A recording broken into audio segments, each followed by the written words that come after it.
Et je dois vous avouer que j'arrive pas à comprendre que vous soyez là.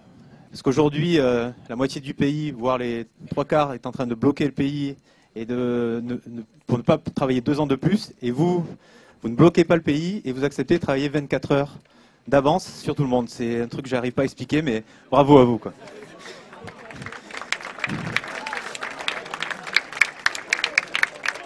Alors, par contre, cette édition des 24 heures, comme toutes les autres, ne pourrait pas avoir lieu sans nos partenaires, sponsors, financiers. Puis également, ils ont fait quelques petits cadeaux.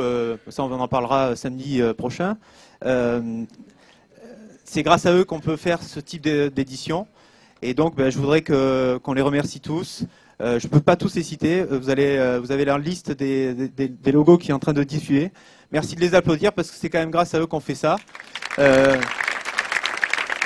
Vous allez apprendre à Vous allez les découvrir tout au long. Certains ont proposé des sujets, certains ont juste proposé des lots. Et donc, c'est toujours agréable d'avoir cette spontanéité pour les 24 heures.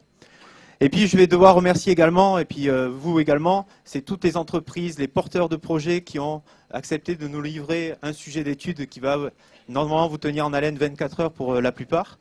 Et donc, je vais remercier tous les porteurs de projets. Vous allez vite les identifier parce qu'on va arriver dans le cœur du sujet et vous présenter tous les sujets. En tout cas, merci à vous tous d'avoir joué ce jeu, de nous proposer des sujets toujours aussi de plus en plus intéressants chaque année. Et puis, je voudrais remercier quand même des équipes qui ont travaillé déjà depuis... alors, les 24 heures d'innovation, elles ont commencé il y a une semaine pour certains.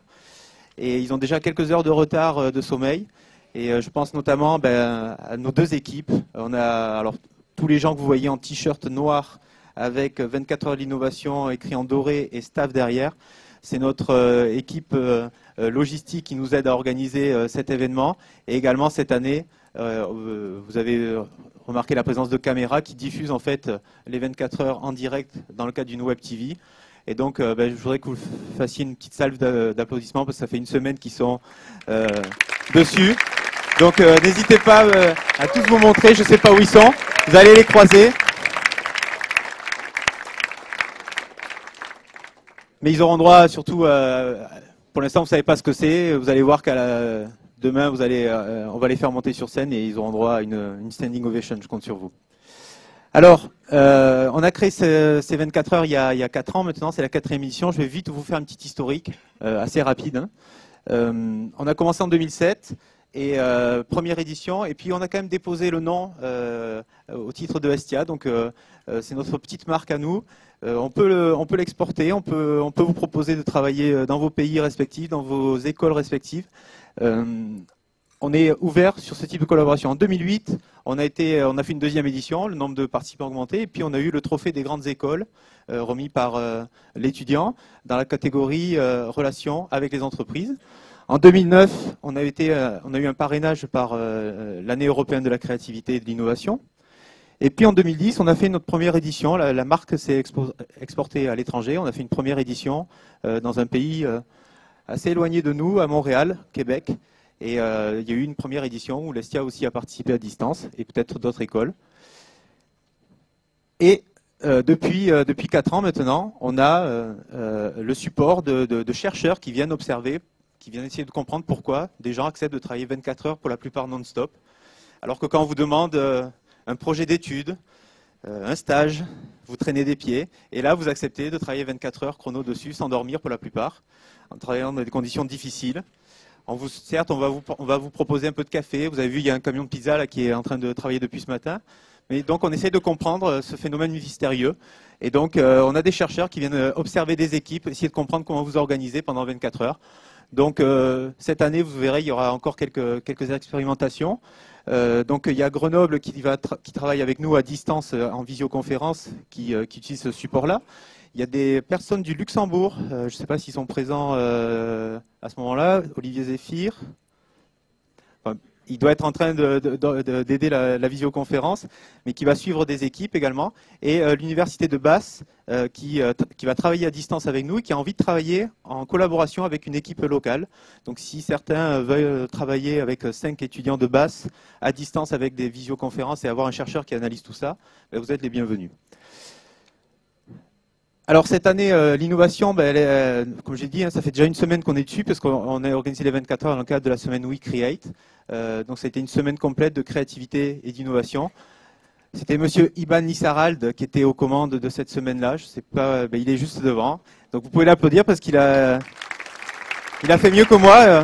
Au lieu de faire 24 heures, il a tenu 7 jours. Et donc, rapidement, on a fait travailler des artistes entre eux, des responsables d'innovation, management dans les entreprises, et on a échangé sur ces processus de créativité et d'innovation. Alors, quelques chiffres pour 2010, pour planter un peu le décor. On avait prévu 300 participants, je pense qu'on n'est pas loin. D'autres vont arriver plus tard dans la journée. On avait prévu un bus de Mondragon, je crois que ça a été le cas. Vous êtes arrivés en bus, c'est pas possible. On aura des participants en visioconférence, mais vous voyez là l'écran bleu montre que pour l'instant ce n'est pas le cas. Donc on a prévu d'avoir une ou deux équipes au Canada, une équipe à l'école ETS, une équipe du côté de Wolverhampton, une équipe du côté de Basse, et également à Grenoble où il y aura 3 équipes à distance qui vont travailler sur des sujets. Je vais avoir le plaisir de vous présenter 34 projets qui ont été proposés. Vous attendez ça pour faire votre choix. Et juste un petit mot pour vous dire que le site web des 24 heures a été visité 10 000 fois, venant de 90 pays différents. Et ça, je ne vous dis pas que des bêtises. Regardez, j'ai des sources officielles qui s'appellent Google Analytics et qui vous fait ces magnifiques cartes qu'on confond avec les problèmes de grève ou la carte H1N1 en France à l'époque. Et vous avez tous les pays qui sont connectés sur le site web. Mais les 24 heures, c'est aussi et surtout 300 pizzas qui vont être servies en quelques heures. 75 000 pâtes, mais on va peut-être les rassembler dans un gobelet pour que ce soit plus simple. Il y aura 300 canettes de King, d'énergie drink qui va vous permettre de tenir pendant 24 heures.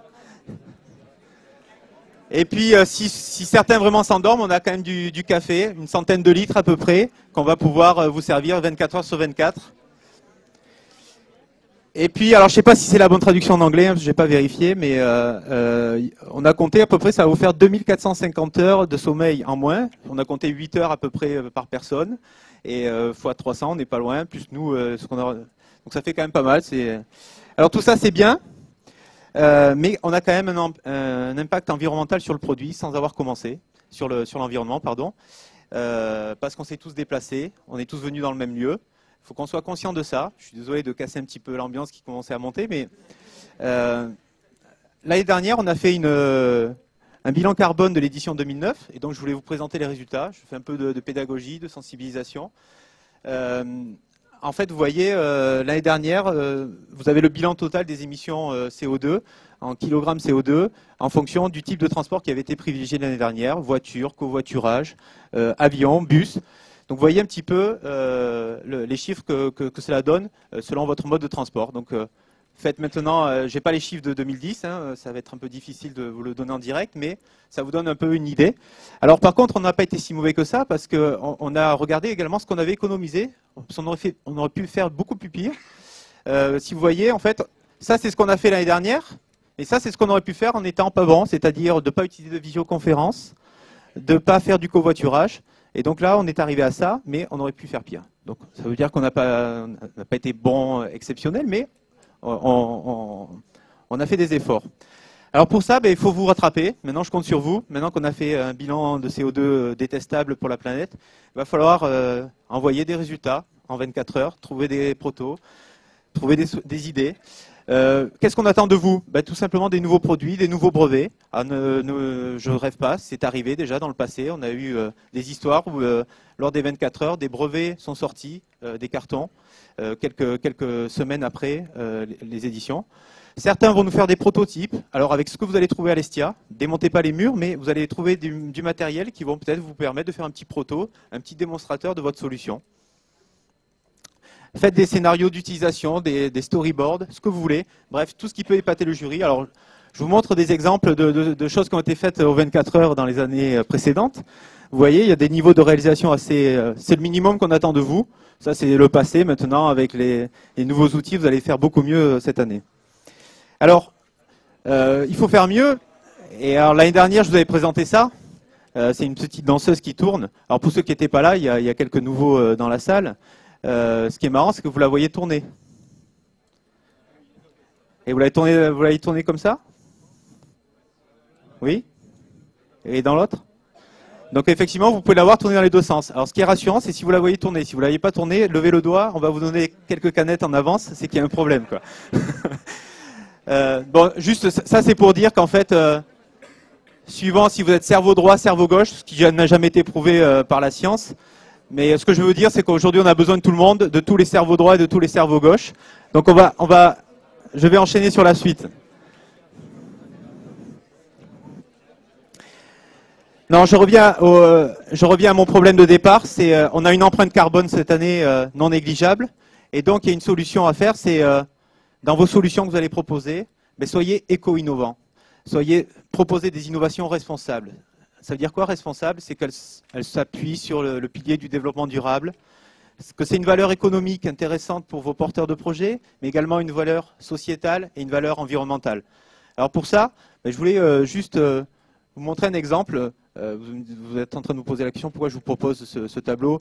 Je ne sais pas si certains ont reconnu le tableau de Seurat, qui a été en fait revisité par un artiste qui s'appelle Chris Jordan. C'est un artiste qui est bien aimé de mes collègues APESA Innovation qui sont présents et qui vont vous aider pendant ces 24 heures. Alors pourquoi ils aiment bien ce tableau et pourquoi moi je l'aime bien aussi, c'est que quand vous regardez ce tableau, si vous faites un zoom dessus, alors je ne vais pas pouvoir vous le faire, mais je vais vous approcher directement sur ce tableau-là. Si je fais un zoom complet, vous voyez de quoi c'est réalisé.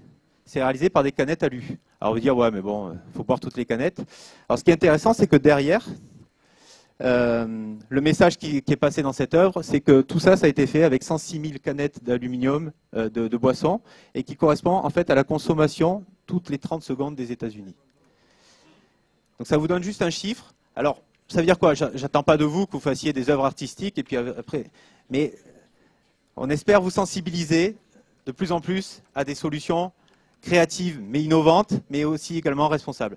Et donc pour ça, pour vous aider sur ce défi-là, on a les gens d'APESA Innovation. J'aimerais bien qu'ils se montrent un petit peu parce qu'ils sont juste ici, qui sont là pour vous aider.